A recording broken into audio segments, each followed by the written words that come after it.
stage, on stage with Jim and Tom. On stage with Jim and Tom. On stage with Jim and Tom.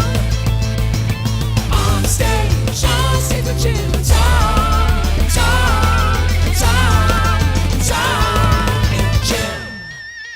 Tonight, we welcome hip-hop artist and community organizer D Square to the stage of the Phoenix Theater. Also known as Damion, he has released 2 albums in the last year and has put an incredible amount of himself into these works. Tonight, we'll learn about his life so far, the causes he champions, the art he creates, and much more. And later, he'll play a set of music. Please welcome to the program, Damion Square and DJ Broken Record. Welcome. Thanks for having us. Thanks for having me. We really appreciate you being here, and I think we should just dive in because, like I said before we started, these songs and these albums are filled with so much of not only what you believe, what you observe, but also what you've experienced. So I think a really good place to start is the first album, which I would prefer not to say the title out loud, but you're welcome to. Came out in March of 2018. What is that album called? Nigga Spirituals Volume 1. Yeah. You use the phrase, my life, my pain, our struggle to describe this release. So I wonder if you wouldn't mind telling us a little bit about what your life looked like. This was a period of time that was filled with a lot of struggles, but these shaped the person that you would become and the artist that you would become. Yeah, most definitely. I moved out to California on my own when I was like 19.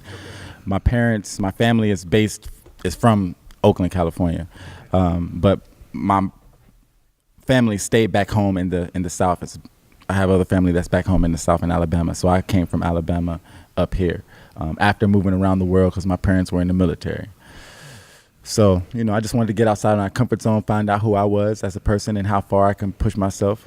I always felt like I had something special to offer, so I came out to California. And I had an uncle that was out here living in Novato, Marin County, working at Dutra Construction. And, he allowed me to move in with him, and I slept on his couch for about 1.5 years and enrolled in Santa Rosa Junior College. And for the next 7 or 8 years, I was sleeping on couches and floors and dealing with a lot of different things that molded and shaped me into the person that I am now.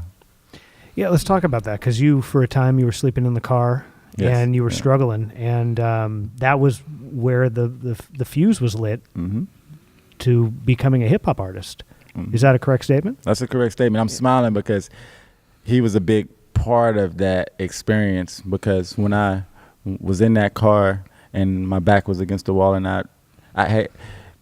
The real truth, I got terminated from a job that I was at, wrongfully terminated. I ended up suing the company that I got terminated from. But before all of that, I got terminated from the job, ended up losing the room that I was in, and got kicked out of the place that I was in. So I started sleeping in my car, and it was that experience. I never had got so in touch with my raw essence, my raw spirit. I think every human being should know how long that they can go without eating, how far your body can go without drinking liquid before you actually start to physically break down, because it's just good to have that type of measuring stick on your body. But also, I think that's where a lot of the magic is. A lot of the system that we're in right now is really designed to separate you from your spiritual essence. We're all spiritual beings having a physical existence. So in that car, I had the only thing that my spirit and myself had boiled down to was where can I sleep and what can I have to eat? Where am I going to eat at? Because I had no money to get food. A lot of times he would help me. I would go over to his house and he would make me a sandwich and things like that. It was a blessing and a curse, but that's where Nigga Spirituals came out of, that vehicle. Yeah, because that's where you started writing music. Yes, that's exactly where. And, like you say, you wrote to me that sometimes it'd be 3, 4, 5 days without food. Correct. And so you got to just in a very tough way, got to experience some of probably the ugliest things you'd ever experienced. And that gave you insight into a lot of these issues. I'm sure that you had thought a lot about, prior to this, right, but they probably started to become front and center for you. Spot on. They became very front and center to the point where when you become angry about something, that's when you are going to do something about it. when I was working a job and I had my room that I was staying in and I was going to college, there was nothing for me to be angry about, even though I knew about the injustices that was going on. I was part of the president of the Black Student Union, doing a lot of student activism and community organizing at the time, not as heavy as I got into it. I didn't have anything to be angry about when everything was going okay. Once I lost all of those things and being in that car and not having food and not knowing where I was going to sleep and things like that, that's when a lot of the societal ills that I knew about and that I were participating in, as far as bringing awareness to them, it became a lot more serious to me, because first of all, I was done wrongly by the company that I was with, that I ended up suing for racial discrimination and wrongful termination. And then me dealing with the things that I was dealing with at Santa Rosa Junior College as a young black male in a predominantly white college, and the discrimination that I was facing in there. And that's what led to us starting the Black Student Union, and that's where I started to become way more engaged in the things that I'm doing now. It all started at Santa Rosa Junior College. Were you a part of starting that student union? Yeah, I was. Okay. Because I knew that you were a leading voice in that. Yes. I didn't know that you were a part of the founding of it. The resurgence of the founding. The Black Student Union had been, at Santa Rosa Junior College, had been dormant for over 10 years prior to 2015. So when we came in 2015, we got it back started up and wanted to hit the ground running, and that's when we did the fundraiser, went to Tanzania, Africa, built the school, and started doing all the type of other stuff as far as establishing Black student unions in the local high schools around here in this area also. This is the origin story of D Square, and I just want to say one other thing you wrote about that album. You said you got into writing music as an outlet to release the intense internal pain, and that you made it work for you as opposed to against you. And so, not only do you feel strong about these things, but you also just developed a different way of looking at life. And I think it's important to note that. You wrote that your pain is your best friend, especially if you're an artist. Right. And I think without that pain, you wouldn't have become the artist that you are becoming. Right. And so I really wanted to start with that, because I feel like without those years, I don't think we'd be sitting at this table right now. Absolutely not. I think Frederick Douglass said it best: without struggle, there will be no progress. The album that I just came out with, July 13th, called Strug Life, is all about that. It's about embracing your struggles and turning your negatives into positives, because everybody struggles. To live is to struggle, but just because you struggle doesn't mean you have to suffer, It's about finding beauty in your struggle, finding some type of beauty in your pain, and allowing yourself to feel that pain, but not to the point to where it's going to destroy you. Because on the other side of pain, there's happiness, there's triumph. And then everybody else is human, so everybody else feels that pain and relates to that pain. So if you somehow can figure out how to embody that and share that pain, you can create an outlet for yourself, and that's what I did. American Nightmare was the first song that I wrote in the car. I felt like I had no hope. I didn't have anything that I wanted to live for or aspire for. I had to refine myself and rechannel what I was doing on this planet. And once I put that piece of myself out into the world, the American Nightmare, which was basically talking about my struggle and our struggle, it resonated with a lot of people, and it gave me hope. And that is what drove me to keep writing, and that gave me the inspiration. So it was really that song, American Nightmare. He recorded it for me. Nobody would help me because I didn't have any money. So all of my friends that I would reach out to, to do a video or to record me, they wouldn't do it because I didn't have any money. So, And this man to your right, DJ Broken Record, yeah. Seems like you keep popping up during the hard times, We actually, we met outside of music, and I think we met through activism. Because of that, he wasn't the average artist. So I was willing to work with him because of his politics. If he was just the average artist, I'm a DJ, obviously I love all types of music, pop music, everything. But in terms of what I'm going to spend my time and money on, I run a studio, and so time is money, literally. if I'm going to spend money and time on someone, it's going to be someone who I think is going to do something for not just me, but for everybody. So if it hadn't been for the strength of the philosophy and in the music, I wouldn't have wanted to work with him. That's why I decided to help him out. Obviously, he helps me out now. You know, we help each other out. He's getting more shows now. So it's kind of like he's able to pay it back now. What an incredible thing. Now it's 2018. You are in double major at San Francisco State University, and you met when you were at the JC? Correct. Okay.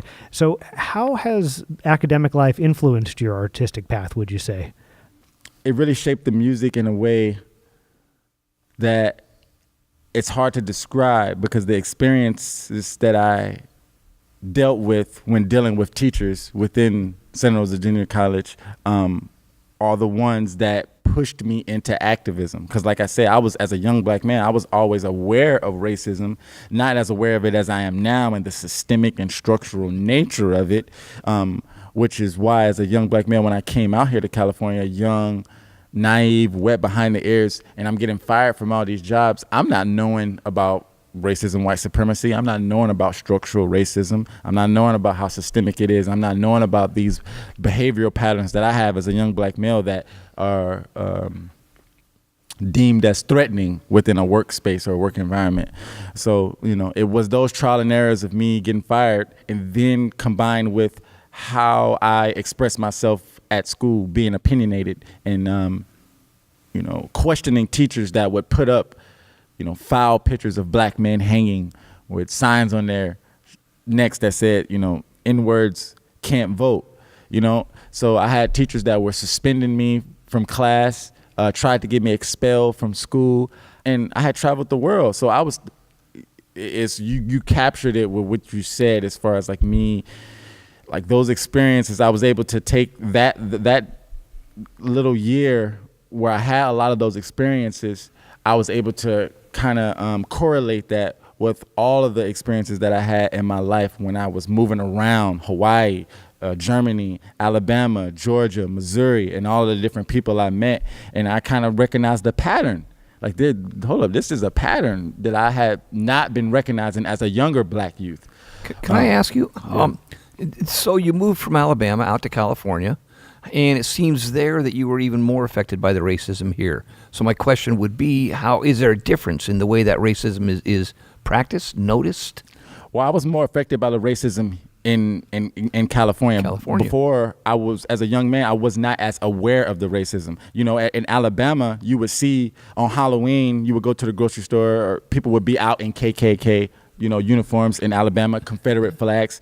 But, you know, it wasn't the people don't go out and disrespect you in Alabama. The lines are very clear. If you walk up on a person who has a Confederate flag in their front yard, you know what to expect. But aside from that, the lines are pretty clear. And here in California, it's a little bit different because, you know, the people who you would think are on your side are supposed to help you will smile in your face, but then turn around and belittle you or demean you.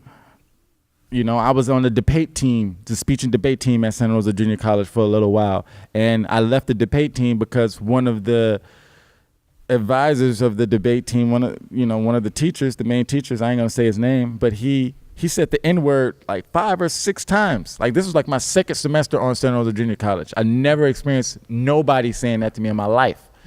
So, you know, that affected me, and I had a confrontation with him about that, and I ended up getting out of the speech and debate team. Yeah. You know, so that, you know, that shaped my experiences, you know, where I'm at now. If I hadn't went through that stuff at Santa Rosa Junior College with those teachers, I probably wouldn't be rapping about the stuff I'm rapping about. Right. We talked about this a little bit before, but was there an intention behind that March 2018 album that you put out, the full length? Oh yeah, that was definitely an intention behind that. That album came out of the car, so it was a lot of pent up rage. It was a lot of pent up anger. It was me becoming a lot more intelligent and comprehensively understanding, overstanding, and understanding racism, white supremacy, and what it is, what it was designed to do. And just like the brother Nelly Fuller Jr. says, who is the mentor of the late, great Dr. Francis Cress Wilson. If you don't understand racism, white supremacy, what it is and what it's designed to do, everything else that you think you understand will only confuse you. So when you look at black man outside and you see him on the corner, pants sagging, selling drugs, when you look at the prison industrial complex and over 50% of them is African American men, when you look at some of the top stress related diseases, hypertension, kidney disease, African Americans are in the top 10 percentile of those. Though that's not for no reason. Those, these are reactions from dealing with racism, white supremacy. So that album was addressing that affirmatively. And if you look at the front of the album, back in the day, black journalism, they used to talk about a lot of the lynchings and the things that was going on to black men. And the things that they used, the three things that they used was graphic photographs, catchy titles, and red ink. So if you look at the cover of Nigga Spirituals, that cover is that. It's black and white. It's a very graphic photograph. It's a catchy title. It's a title that grabs your name, grabs your attention. And then it has got the red ink, which scribbles out the Negro spirituals and shows the nigga. So these were tactics that black journalists, like the Chicago Defender, which was a very popular paper, like in the early 1900s, a black man that was, putting out information that was strictly for black people and talking about what was going on in their communities and whatnot. So it was me as an intelligent black man really coming to a full understanding of what I was dealing with and dipping into my artistic self to say, how can I creatively approach this as a musician and make music that is not gonna scare people away? Like my man was saying, it's not conventional conscious rap, no disrespect to the KRS-Ones and the Talib Kweli's and the Mos Defs. They music is dope. I'm a big fan. They influenced me to become the artist that I am. But one big thing that I looked at was, when I look at gangster rap, you have the Lil Waynes, you have the YGs, and then you look on the other polarized spectrum of that, you have people like, in the middle, you have the conscious rappers like the Mos Defs, the Talibs, Kweli's. They fall somewhere in the middle. Where is the radical version of a conscious rapper?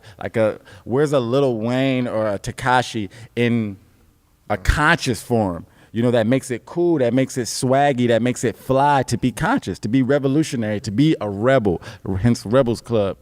So that was my main focus in that album, trying to mix the medicine in with the food so that the people can digest it. Because I know if I be too lyrical, it's going to go over people's head, because the music now is being used as a weapon to sabotage the minds of the youth. So they're operating at a lower vibration because the music is designed to subdue them and have them operating at a lower vibration on their primal root chakra. So if I come with some lyrical, intellectual, spiritual, operating at a higher vibration, it's going to go right over their head. So where's the fine balance? And that's what I felt, or what I was attempting to do with Nigga Spirituals Volume 1.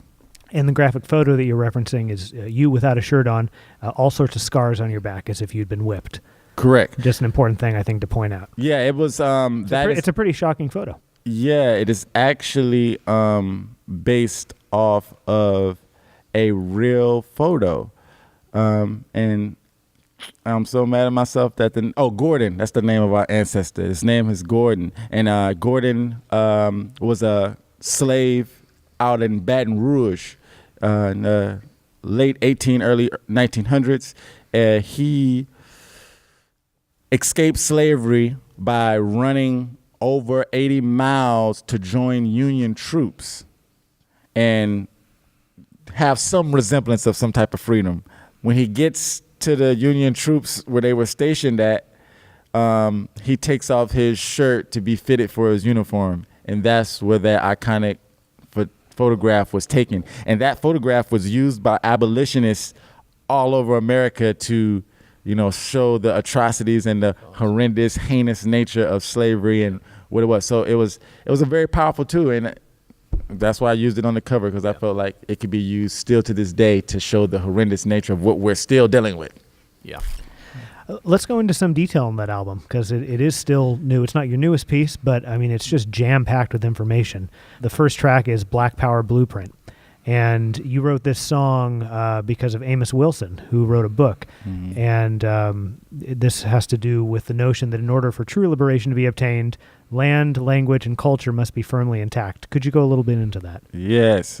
Amos Wilson, the late, great Dr. Amos Wilson. See, these are my ancestral guide stones. I'm a very spiritual individual. And when I was in that car, I connected with these ancestral spirits. Yeah.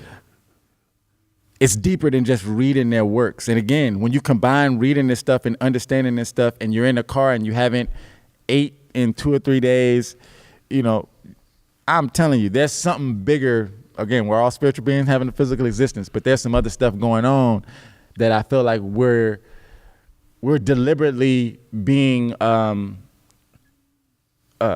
distracted from tapping into. And somehow I was able to cut off all the distractions. I haven't watched TV in 6-7 years. I don't watch TV at all. I don't watch NFL at all. I don't watch NBA at all. I don't know what the hell is going on with none of that. Like, I'm really disconnected from all of that, and I'm very centered in on who I am, what I'm doing, and continuing to study what I'm doing so I can become the fullest version of who I see in my mind's eye.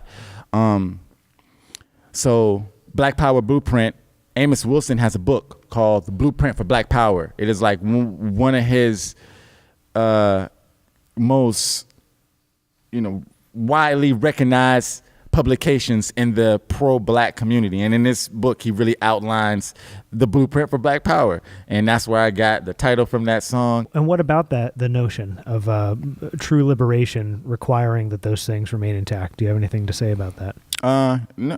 Other than just it speaks for itself. Yeah. Land, language, and culture were 3 of the primary things that were stripped away from African Americans who are Africans when they came here, amongst a host of other things. But unless you have access to land that you can call your own, unless you have a language that is your own, and unless you have a culture that you have full control over the narrative, you never will have power, So the hook, got guns, need food, so we won't land. Black Power Blueprint for the black man. They trying to take us out, time to make a stand. Black Power Blueprint for the black man.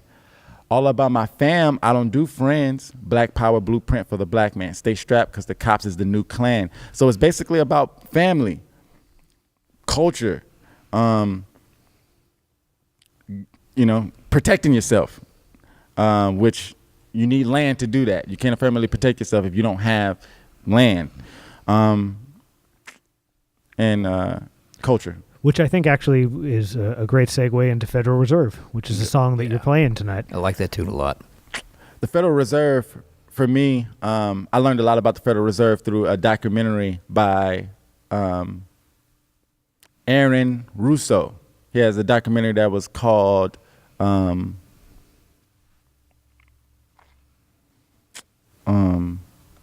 Aaron Russo has a documentary that is slipping my mind right now, but he basically broke down the origin of the Federal Reserve and where the Federal Reserve came from. The Federal Reserve Act, 1913, J.P. Morgan, Paul Wahlberg, John D. Rockefeller met with the center off of Jekyll Island, Georgia. Documentary is called America, Freedom to Fascism. There we go. And that documentary right there, this is before I started understanding racism, white supremacy. I was much more into that stuff, the Federal Reserve and the government and 9/11 stuff and conspiracies. Before I was into that, before I got into racism and white supremacy, before I started understanding. I was understanding because I was understanding that from an isolated point of view. Once I got the white supremacy piece, it all made sense. But Federal Reserve. So it goes back to what I was talking about as far as trying to mix the medicine in with the food, trying to put information out there, but make it catchy, make it to where people want to listen to it, make it to where people are not going to fall asleep wanting to, So Federal Reserve is one of those catchy, upbeat songs where people will be dancing to it, vibing in their car while subconsciously being hit with this notion of the Federal Reserve. And who is the Federal Reserve? Yeah, the manipulation, the symbolism, Yes. you touch on all of that. Right. Yeah. In 1865, according to Dr. Clark, 1865 African Americans had less than 1%, 1/2 of this nation's entire wealth. Here we are in 2018 with Oprah Winfrey, Tiger Woods, LeBron James, Michael Jordan. African Americans still own and control less than 1/2 of this nation's entire wealth. So economically, we haven't moved one iota since the civil rights. Since Civil War. Federal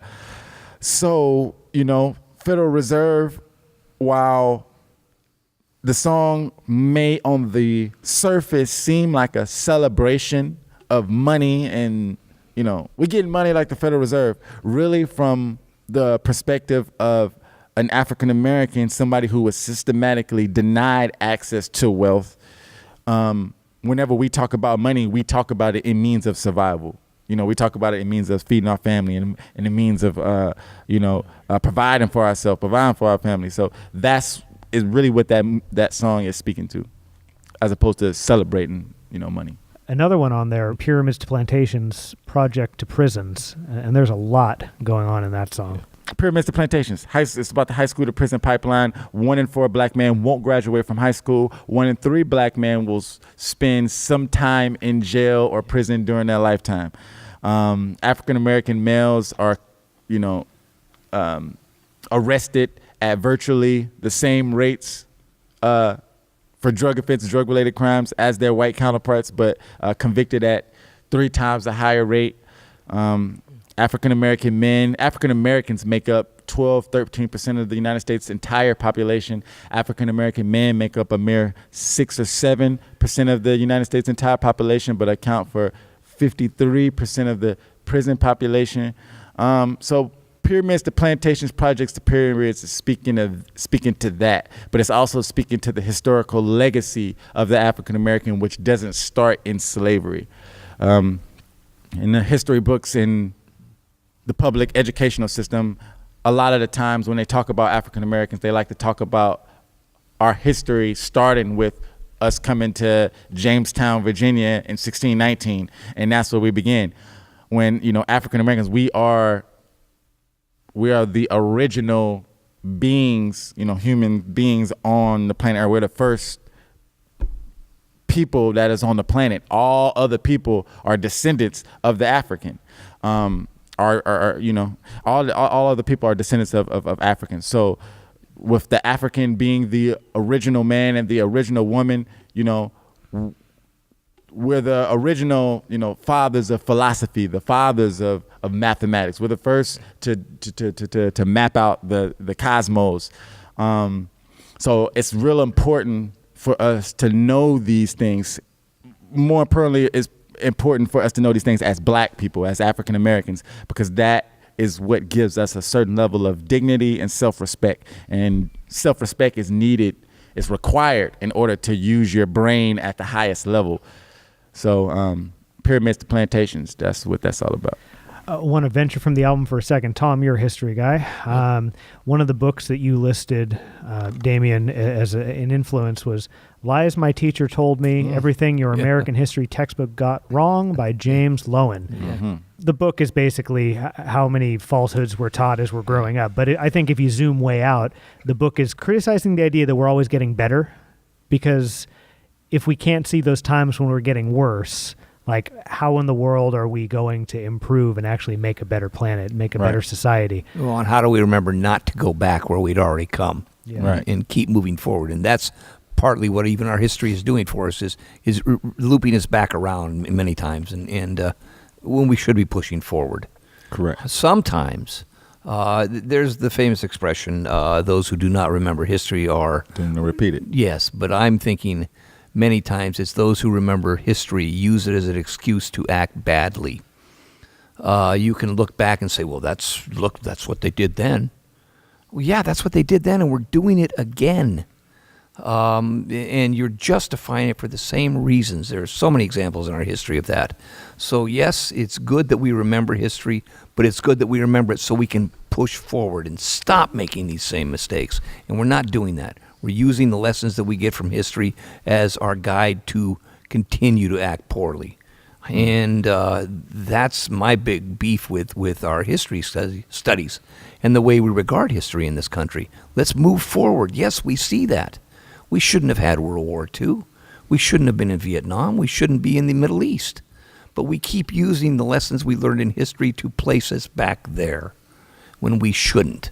You know, I wanted to ask you, so this weekend was kind of a big weekend in this country for racial issues. The march in Washington, D.C., 24 assholes were able to lock down an entire nation, an entire news feed for a week while we got ready for it, while we heard it was coming. 24 showed up. And this was, of course, the anniversary of the Charlottesville incident. The anniversary from of the Charlottesville. 2017. And this was it was going to be a Unite the Right. These people show up, and there's only 24 of them, and I think that we need to look at even the way we're responding to these. So we know that 25 individuals showed up. The amount of attention that they were able to draw. Who has the power to give them that attention? And that's, I think, what you're criticizing. That's right? what I'm criticizing. Right. Exactly. What my man is addressing is Tom is addressing is the structural nature, the systemic nature of racism and white supremacy. Because if they didn't have that support, it wouldn't have got that amount of attention, yes. And we wouldn't have saw things play out as it did. Yeah. But I think the important question to ask is, why would they want to give something that much attention? Why are they seemingly agitating, tensions between the races in this country exactly. when they know that things haven't been effectively or affirmatively healed? So, I mean, those are the larger questions that I think that we should ask. I think the old strategy of divide and conquer is steadily being played out. He or she who doesn't control the media, he or she who controls the media controls the narrative. Yeah. So, again, it goes back to the power structures that are writing out this narrative for the world to see. We got to draw some arrows back to the president who has created an atmosphere in which we're seeing like social learning theory play out in real time, where the psychiatrist Bandura, the Bobo doll experiment, when they put the kids in the room full of toys and allowed the kids to go punch on the doll, saying punch them with a hammer, hit them in the face.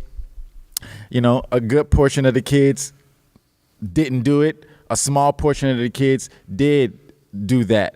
But the thing about it was, after the experiment and the psychologist Bandura talked to the kids who didn't partake in hitting the doll, and they told the kids, hey, if you want to do that, there's going to be no repercussions in doing it. The kids who originally didn't do it went ahead and did it. They went and beat the dog.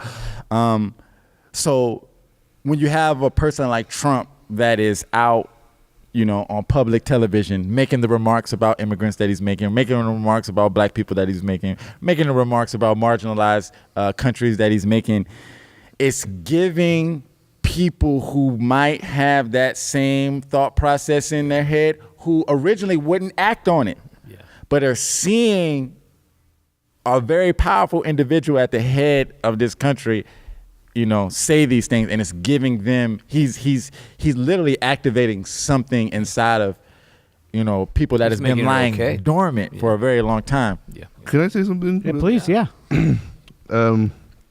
I've always said that systems of oppression are invisible, especially now in history.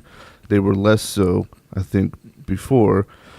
I think they have adapted to become invisible because that gives them a lot more power. Yeah. There is a huge lifelong psychological gaslighting that happens to everyone in this country that if you don't see these systems, if you don't know they exist, nothing in this world makes sense, and it drives you literally insane. I don't know what the word insane means. It messes with your head to the point where it scrambles your thoughts and nothing makes sense, because cops are supposed to serve and protect. You have never seen them in your entire life serving and protecting, but you have, that is an unavoidable truth that you're not allowed to question. You know, the government's supposed to be there to help people, to keep the peace. You have never seen that before. If you don't understand these systems, nothing makes sense. And I think this is why kids, this is true about me, this is why a lot of kids act out. The founding fathers were supposed to be the heroes of history. They were all rapists. They were all slave owners. They were all racists. None of them did anything good for anybody except themselves. So when this is a mass gaslighting that screws your head up psychologically, this is why it's important to talk about these systems, make them visible. Sorry, Rick, just one more thing. I think something a lot of people don't realize is 100 years ago, all poor people knew that the police were their enemy. It was a regular thing. Everybody knew it. And now that's somehow, I don't know that history. That messaging is different. Now the average person might have gotten some message in school that the cop is the good guy. 100 years ago, the labor movement, people were getting in gunfights with cops on an everyday basis, you know. If you owned property, if you were a white male and you owned property, then you were good. Anyone else? No. It's coming back around, especially with so much homelessness on the street. True. The police are the hammer. And there was a story today in the Press Democrat about them having to move another 100 homeless people out of the neighborhood that they had moved into. That's the fourth thing they've moved them into. Yeah, I mean, this one poor guy was living in his van. He's 72 years old. They took his van. They gave him time to unload his stuff on the sidewalk and took his van. History goes in these cycles, and we're speeding toward the rise of fascism and the rise of global warming. We're speeding to that clash. That's inevitable. You know? Global warming is really going to push the fascism a lot quicker, too. It's you're going to have the ability to maintain your comfort zone, but it's going to require all of your weapons to push the masses away from you. Right. And to control the masses. And this is where we could end up, in my lifetime. Yeah. And I don't have that much time left. You know? I just want to go into one more song on that album, and I appreciate you being so generous talking about all this stuff, because this is really great. This one is it's the 12th track, and again, I'm not going to say it out loud, but it talks about the 3 derogatory names for the poor section of each group. And you basically you put 3 derogatory names together in the song title. What was the reason for doing that? Niggas, white trash, and illegals. The reason for doing that goes back to Fred Hampton's quote: "You don't fight fire with fire; you fight fire with water." So we're not going to be racism with more racism. We're going to be racism with solidarity. A big part of liberation of us all from the clutches of racism, white supremacy, is for marginalized groups within the African American community, the black community per se, within the brown community per se, and in the white community to understand these intersectional lines where we, are experiencing the same struggle. So, in my particular opinion, the greatest common thread that we have is the economic struggle. You know, there's only 1% of people that are really running away with all the wealth, while the majority of us squander in poverty. Whites, the average American white is given the illusion that they have more than the black and the brown, and on the surface they do, but at the end of the day, you're in the same boat as we are. So I think as a young budding, rebel or revolutionary, if I can draw the lines of correlation between us and our struggles, and I can use that as a bridge to bring us together, to understand that we're all fighting against the same system, we're fighting against the same structure, albeit on different fronts, But if I can get you to understand my struggle and you can get me to understand your struggle and we can understand each other's struggle, maybe we will be able to get each other up out of this struggle, because it's a common foe that we're up against. And it's a very small group of people that we're up against. It's not all white people. You know what I'm saying? 1%. Exactly. It's not all white people. So, I like to make that designation. There's really 3 people on the planet, in my opinion. That's white supremacists, white people, and non-white people. Not all white people are white supremacists, first of all. Not all people who practice white supremacy are white. You got black and brown people that'll do you in just as quickly as a white person. But all white people benefit from white supremacy. So until we can collectively get white people to understand, until I can collectively get impoverished whites to understand that they're in the same position as we are, and until the African man and the African woman is liberated, none of us are going to be liberated.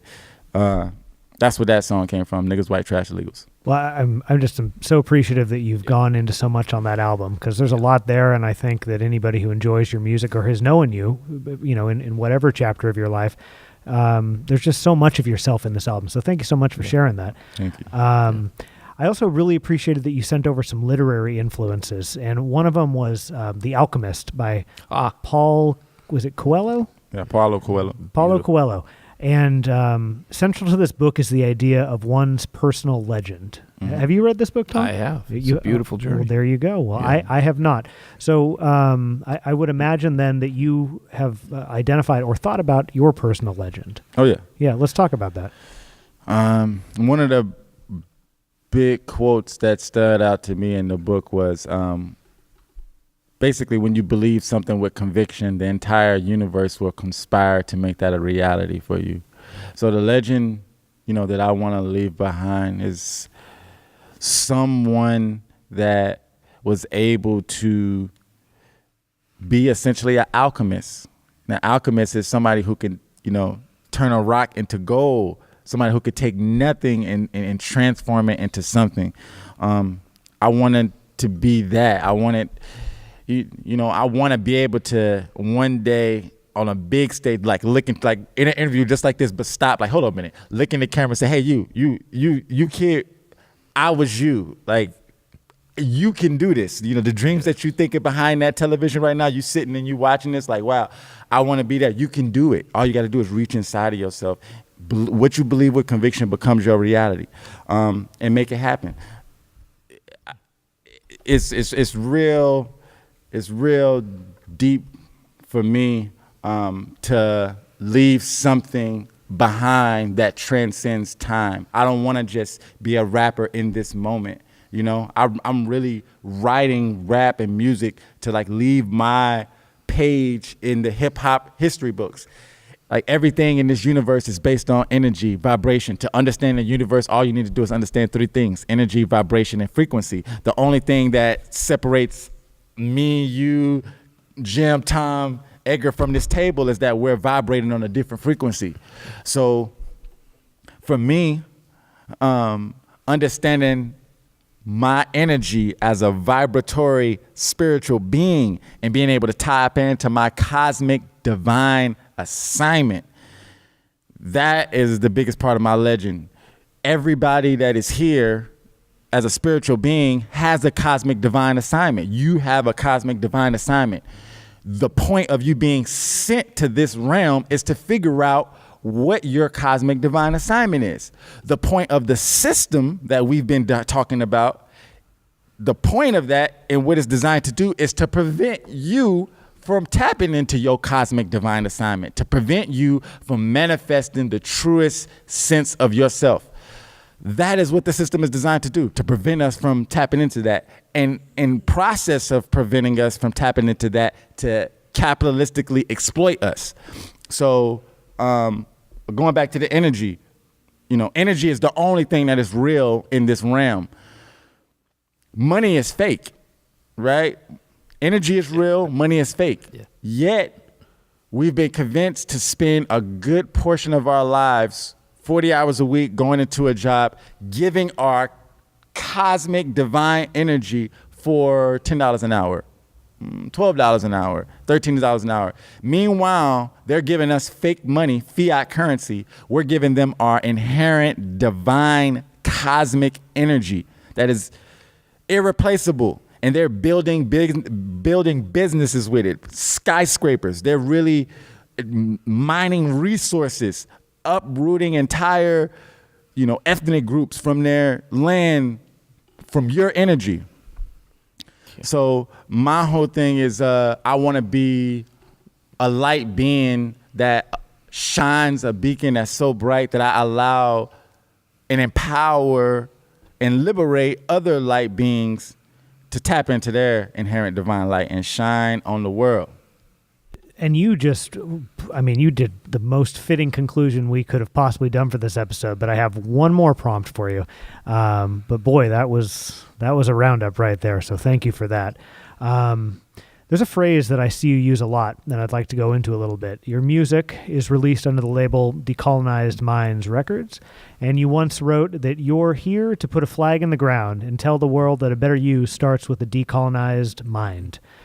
So tell us, and tell people who are listening, what is a decolonized mind, and how, in your opinion, does somebody work toward that? So Decolonized Mind, that's the name of the little independent record label that I started. I manufactured the thought of that while homeless in that car. Told myself I was going to start my own independent record label and use that as a platform to speak truth to power and shine, light on dark areas. When we talk about colonialism, we're talking about Europeans in particularly coming and conquering and forcing their way of life on individuals in various ethnic groups. In some instances, wiping out entire ethnic groups. When you look at the public educational system in the United States, it is based on a colonized paradigm. It's based off of, mission schools. But when you get to the heart of the curriculum in the public educational system, K through 12, it's based on a Eurocentric foundation, which means everything is coming from a European lens, which gives them the agency to say who was there in history and who wasn't there, who was the victor and who was the lost, who lost. So Decolonized Minds, it's about decolonizing your mind. There's actually no decolonized mind is a made up word. There's no such thing as decolonized minds. But to decolonize your mind means to pull out the Eurocentric framework that is inside of your mind that is preventing you from operating in your true self. So me as an African American man, if I am separated from my African identity, I am clinically, out of my mind. If I am an African American man, but I am operating outside of my African identity, which as an African American man, you go through K through 12, they literally program you, they socialize you to operate outside of your African identity, to reject your African identity altogether. You don't learn about anybody powerful. You learn about Martin Luther King and Malcolm X and what happened to them. So they teach you from a very young, early age to fear speaking up, to fear speaking truth to power. And Decolonized Minds is all about separating yourself from that. It's all about a big part of, right now, a big phrase in the community is woke, being woke. A big part of being woke is decolonizing your mind, is to be woke, you have to unlearn a lot of the things that you've learned. So that's what Decolonized Mind is. Decolonized Mind is unlearning a lot of the things that you think that you know that you really don't know, because it's based on a Eurocentric paradigm, and everything that is coming from a Eurocentric paradigm is based on a linear perspective as opposed to a much more holistic, well-rounded one. So Decolonized Minds is that. Decolonized Minds is about decolonizing your mind, relinquishing yourself from the Eurocentric mindset, psychological framework that prevents you from acting in the best interest of yourself and your culture? I like to think of it as destroying the European savage and becoming civilized. Yeah, that's another way to put it. Well, this has been an episode that I was really looking forward to. We've been talking about it for a long time, and I am just so grateful that you both were a part of this tonight. I mean, this episode, episodes like this are the reason we do what we do. I mean, you have jammed so much of what you've learned and what you've absorbed and what you've experienced into your art. And now tonight you get to not only play that music, 3 songs, but also talk about it for over an hour. And it has been just a real joy to sit on the stage with you two tonight and talk about that. So thank you so much for joining us. Thank you for having me. I appreciate the opportunity. Looking forward to sharing more music with y'all and looking forward to performing some music for y'all too. Yeah. Well, I say best of luck to both of you guys. Keep doing it. And now the culmination of everything we've talked about, the art that you've created, a performance by Damion Square and DJ Broken Record backing him up is next. Thank you for joining us, guys. Yes, sir. Thanks. Thank you for having us.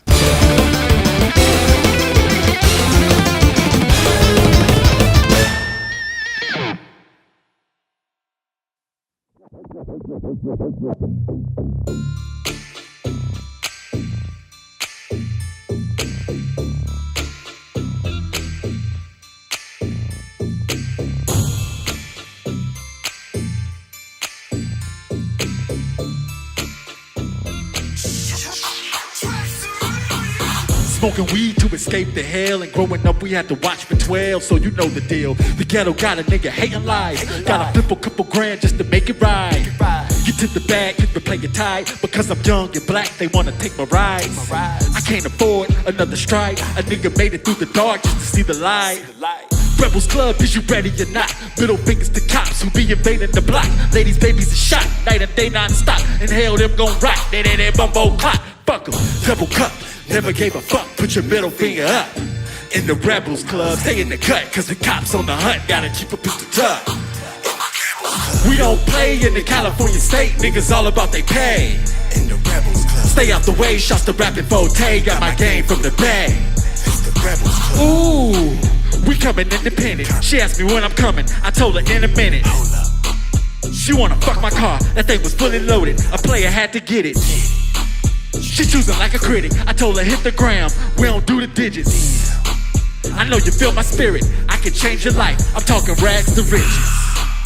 With a good weed, let me get a light. A player need a drink, fuck what a hater think. The rebels spin the link, working out the numbers, iron out the kinks, plugging all leaks. The cops is on the creep, and they don't wanna see the black man eat. So I stay down for my people and shitting on them devils and turning all the young thugs to rebels on a whole nother level. Double cup, never gave a fuck, put your middle finger up.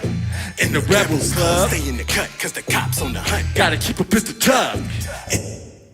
We don't play in the California state, niggas all about they pay. In the Rebelz Club, stay out the way, shots to rapping forte, got my game from the bay. It's the Rebelz Club, double cup, never gave a fuck, put your middle finger up.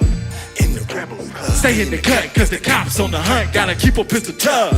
In the Rebelz Club, we don't play in the California state, niggas all about they pay. In the Rebelz Club, stay out the way, shots to rapping forte, got my game from the bay. It's the Rebelz Club.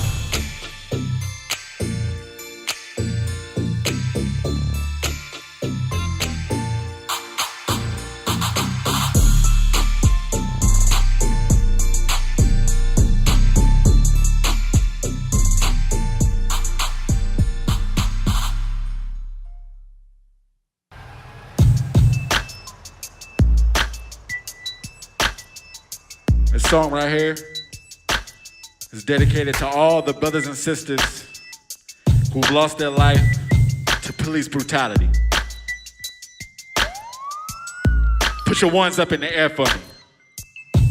I'ma tell you ass one time, watch for the one time, watch for the one time, I'ma tell your ass one time, watch for the one time, watch for the one time, watch for the one time. If you driving while black, watch for the one time. They'll pull you over, give your ass the rundown. Like, what's that smell in your car? And where's your ID? I'm thinking do the right thing like I'm Spike Lee. I know he pulling me over cause he don't like me. But if he tests me, I'm gonna kill him, I swear to God almighty. Damn near lost my psyche trying to ball with Whitey. That tough talk, badge and gun don't even frighten me. Young black male shot up on the news nightly. Guns and crack sales, they've been locking fools since the 90s. Look to my future cause my past is what's behind me. And I'd be damned if I take a trip to the county jail and gotta sit in a cell. A couple calls to make bail to get me out of this hell. It smells.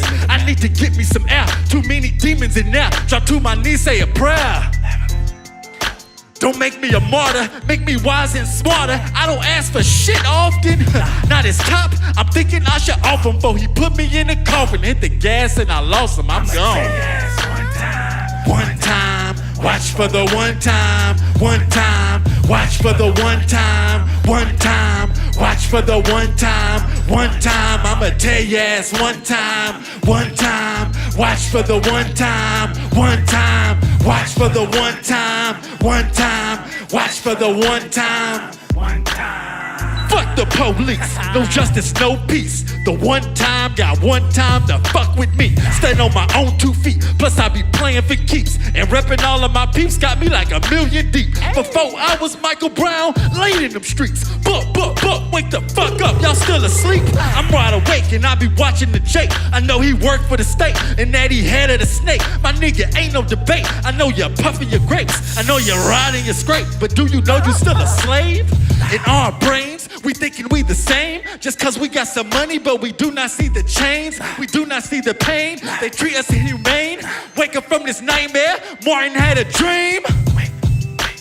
Martin had a dream, wake up from this nightmare. Martin had a dream, I'ma tell your ass one time. One time, watch for the one time. Put your ones up. Watch for the one time. Put your ones up. Watch for the one time. One time. I'ma tell your ass one time. One time, watch for the one time. One time, watch for the one time. One time, watch for the one time. One time. Then Mr. White Man, I'm on the mic stand. And I swear to tell the truth, I raise my right hand. I know my rights and I can recite them. So when I see your flashing lights, I don't give a damn. It's like I'm in a trance, possessed by ancestors. Marcus Garvey, Malcolm X, Medgar Evers. My mama told me desperate times call for desperate measures. And if I can't have liberation, then death is better. All together, we sick of being beaten. Each and every weekend, you strip us of our freedom. You stop me for a ticket, now I'm on the ground leaking. Or shot up in a coffin while I preach a steady singing. Should've watched out for the one time. One time, watch out for the one time. One time, watched out for the one time. One time, watched out for the one time. One time. My poor baby.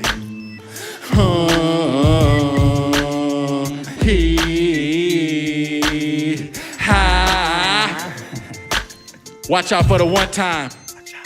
That goes for everybody, especially you revolutionaries. Fuck the police. Michael Brown, rest in peace. Trayvon Martin, rest in peace. Tamir Rice, rest in peace. Sandra Bland, rest in peace. Kareem Gaines, rest in peace. Eric Gardner, rest in peace. Andy Lopez, rest in peace. Alex Nieto, rest in peace. Oscar Grant, rest in peace. Oscar Grant, rest in peace. Oscar Grant, rest in peace. All my brothers, rest in peace. How many of y'all know about the Federal Reserve? Make some noise if you know about the Federal Reserve. The Federal Reserve is where they print your money at. They print it out of thin air. So I'm gonna tell y'all a little bit about that. Let's go. Be about your paper, man.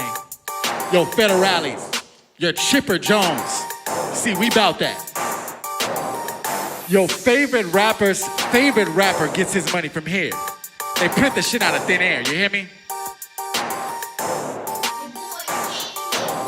We We up to 40 on the cops, cause they out to kill us. Y'all squad wannabes, our bullets copper killers. We got a lot of niggas drinking on a lot of liquor, smoking on a lot of swishers, so you know you about to feel us.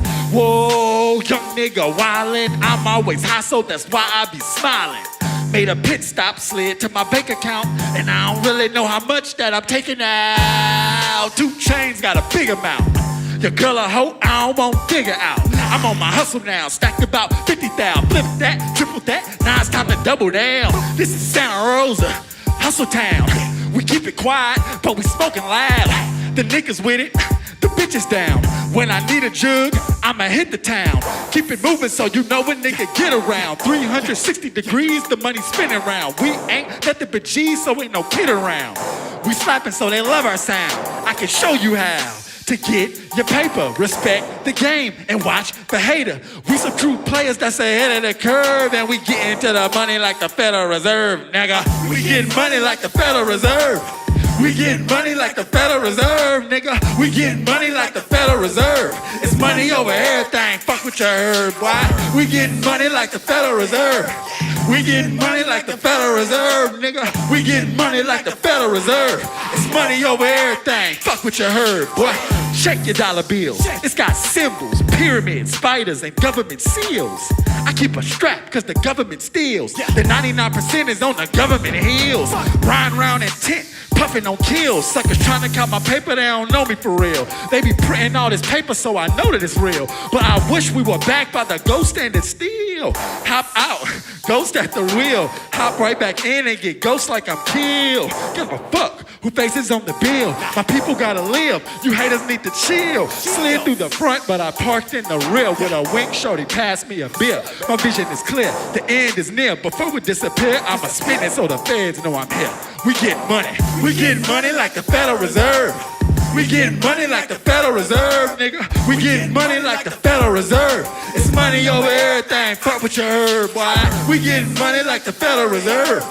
We get money like the Federal Reserve, nigga. We get money like the Federal Reserve. It's money over everything, fuck what you heard, boy.